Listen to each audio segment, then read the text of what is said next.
Si un chrétien peut manger du porc, pourquoi est-ce que Jésus a dit en Matthieu chapitre 5 « Ne pensez pas que je sois venu abolir la loi ou les prophètes, je ne suis pas venu pour abolir mais pour accomplir ». Alors si on isole ce verset, évidemment, on a l'impression qu'un chrétien va transgresser les propres paroles de Jésus et que du coup c'est un mauvais chrétien. Mais il ne faut pas procéder comme ça évidemment, il faut comprendre le contexte à l'époque de Jésus et après ce que vont nous dire le reste des écrits du Nouveau Testament. Alors, on est dans le sermon sur la montagne, hein. Jésus, il a commencé son ministère en Galilée, il vient tout juste de commencer.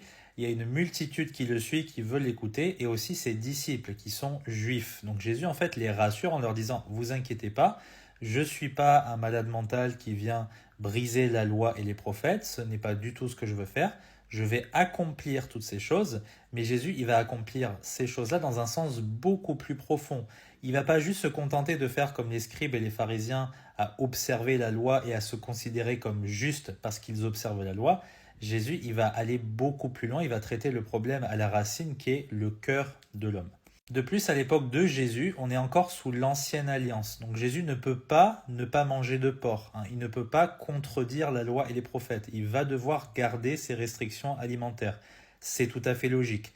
Ces restrictions alimentaires, en fait, elles sont là pour préfigurer quelque chose de beaucoup plus profond et important qui va être révélé après la mort, l'ensevelissement et la résurrection de Jésus-Christ. Ce qu'on pourra lire dans le livre des Actes, écrit par Luc, qui est même un païen, et ensuite par l'apôtre Paul, qui est un ancien juif, pharisien même, qui connaissait la loi sur le bout des doigts. En Actes chapitre 10, vous avez Dieu qui fait descendre des animaux impurs devant l'apôtre Pierre qui est dans une transe.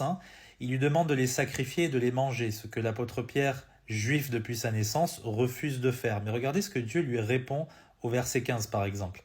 La voix lui dit encore pour la seconde fois, ce que Dieu a purifié ne l'appelle pas souillé. Évidemment, ça fait référence aux relations entre les juifs et les païens. Les juifs pensaient que les païens étaient impurs, et là, Dieu lui révèle deux choses. Non seulement ces animaux impurs sont déclarés purs maintenant par la nouvelle alliance, mais en plus de ça, les païens ont tout à fait accès à l'évangile, au salut, au Saint-Esprit, etc.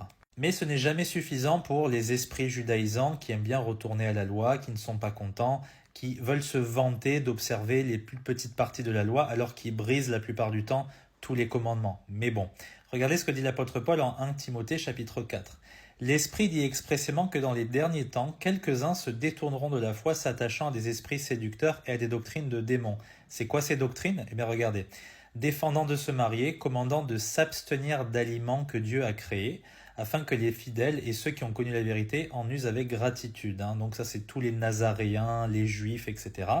Car toute créature de Dieu est bonne et rien n'est à rejeter étant pris avec gratitude, car cela est sanctifié par la parole de Dieu et par la prière. Aujourd'hui, en Jésus-Christ, nous pouvons tout à fait manger du porc, on peut tout à fait manger des fruits de mer, on peut tout à fait manger des bêtes sauvages, ce que vous voulez, aucun problème, tout est sanctifié par la prière. Par contre, si vous ne voulez pas le faire parce que vous avez un problème de conscience, il faut vous abstenir de ça puisque ce qui ne vient pas d'une conviction, la Bible dit, c'est en Romains, c'est un péché. J'espère que c'est clair pour toi, que Dieu te bénisse.